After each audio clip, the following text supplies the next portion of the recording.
Selamat bertemu kembali anak-anak dengan pembelajaran pendidikan agama Kristen dan Budi Pekerti kelas 9 bab 2 pertemuan yang terakhir ya, pertemuan yang kedua. Kita masih berbicara tentang gereja.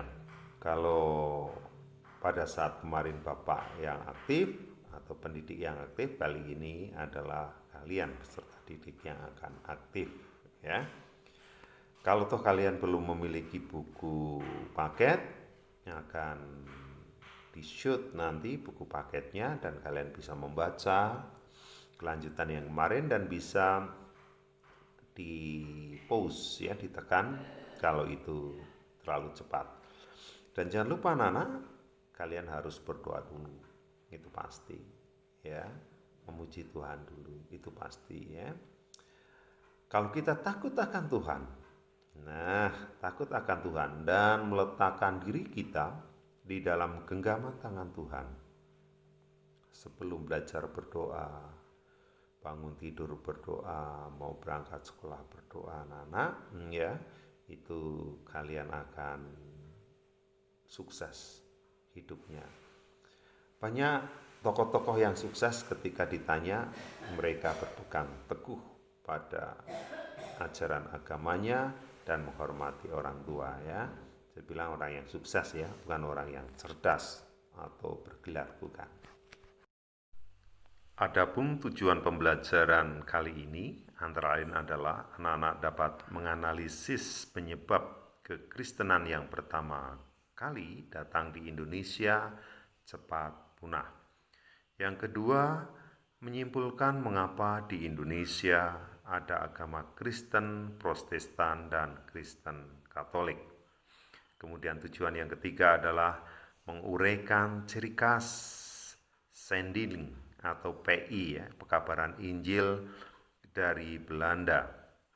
Kemudian selanjutnya menguraikan ciri khas lembaga penginjilan dari Jerman. Jadi ciri khasnya ya.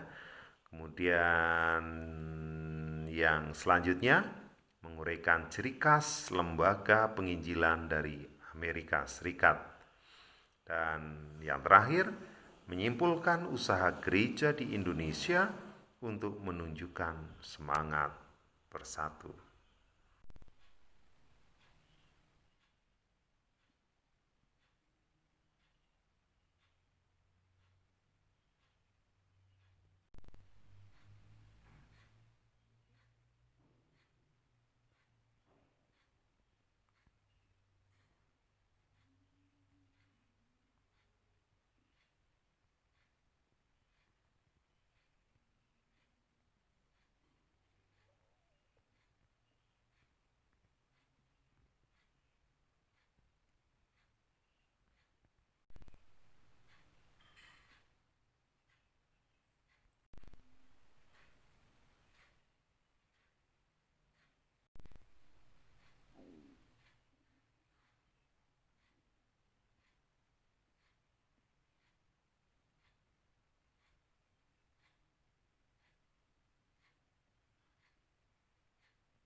Ada sebuah cerita begini anak-anak. Satu musibah terjadi di salah satu daerah sehingga warga gereja X harus cabut dari daerah itu untuk mengungsi di daerah yang aman, di daerah desa yang jauh dari kota yang jarang terjadi bencana alam. Mereka pindah karena bencana alam yang terus menerus. Nah, ada sekitar 15 warga gereja yang pindah dan dibiayai oleh salah satu donatur yang kaya. Mereka hidup di sana bersama-sama, punya anak. Sayangnya gereja tersebut stagnan, biasa terus ya, yang jadi Kristen ya anak-anak itu aja. Kemudian satu persatu orang tuanya meninggal dan akhirnya gereja itu hilang ya. Nah, Mengapa begitu? Ternyata mereka memiliki sikap yang tertutup. Mereka itu eksklusif. Bahasanya bahasa dialek tertentu, tidak mau bergaul dengan orang desa karena mereka adalah orang kota, sehinggalah matilah gereja tersebut. Coba analisalah, ya, kalian analisa cerita ini, kepunahan dari gereja X ini dengan gereja Kristen Nestorian yang di Barus. Kalian analisa ya. Kemudian periksalah, apapun nama gerejamu, tentu kamu beragama Kristen, ya kan? Kecuali kalau ada agama Katolik yang ikut pelajaran ini. Jadi Kristen Protestan dan Kristen Katolik itu berbeda, ya. Ada perbedaan yang mencolok. Kalian boleh untuk tambahan saja, boleh mencari di internet apa sih perbedaannya. Tetapi perbedaan ini bukan menjadikan kalian jauh dari Tuhan, tetapi kalian harus bersatu karena semua bersumber pada Kristus. Tentu perbedaan perlu menjadi pertimbangan buat kalian untuk memilih sebuah agama, tetapi jangan menjadikan itu perkelahian atau sampai bunuh-membunuh seperti agama-agama yang lain barangkali, ya. Jadi itu harus menjadi satu kesatuan. Nah, di Indonesia ada gereja Kristen Katolik, gereja Kristen Protestan. Nah, kalian cari dan simpulkan mengapa itu terjadi di Indonesia.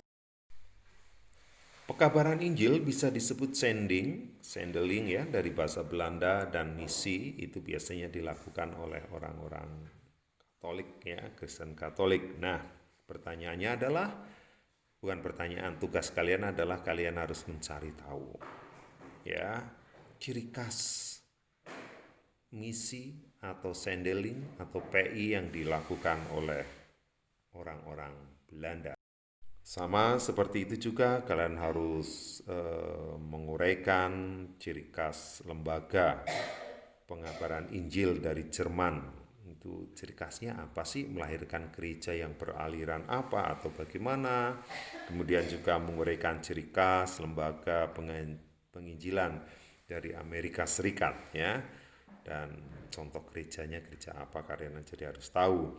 Yang terakhir, kalian juga apa sih usaha-usaha gereja di Indonesia untuk mencegah perpecahan. Semuanya ada di buku. Selamat mengerjakan ya.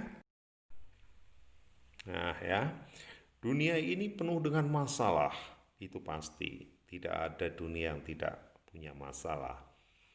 Kalau menurut Yeremia 29 ayat 4-7 yang ada di dalam buku paket, ya, ada perintah untuk usahakanlah kesejahteraan kota kemana aku buang, dan berdoalah untuk kota itu kepada Tuhan, sebab kesejahteraannya adalah kesejahteraanmu. Itu ayat yang ke-7.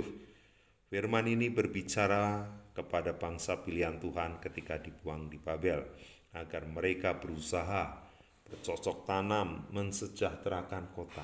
Nah, tugas kalian sekarang mencari informasi gerejamu atau gereja orang lain di internet, apa yang mereka lakukan semua untuk kesejahteraan kotanya, apa yang mereka lakukan untuk memecahkan masalah yang ada. Begitu anak-anak, sampai di sini dulu ya perjumpaan kita, dan tetap semangat ya, tetap baik, tetap kreatif walaupun kalian belajar di rumah, dan besok kita jumpa lagi. Dan jangan lupa persiapkan dirimu karena Bapak Ibu Guru akan memberikan ulangan harian lewat Google Form atau WA. Sekian, Tuhan memberkati.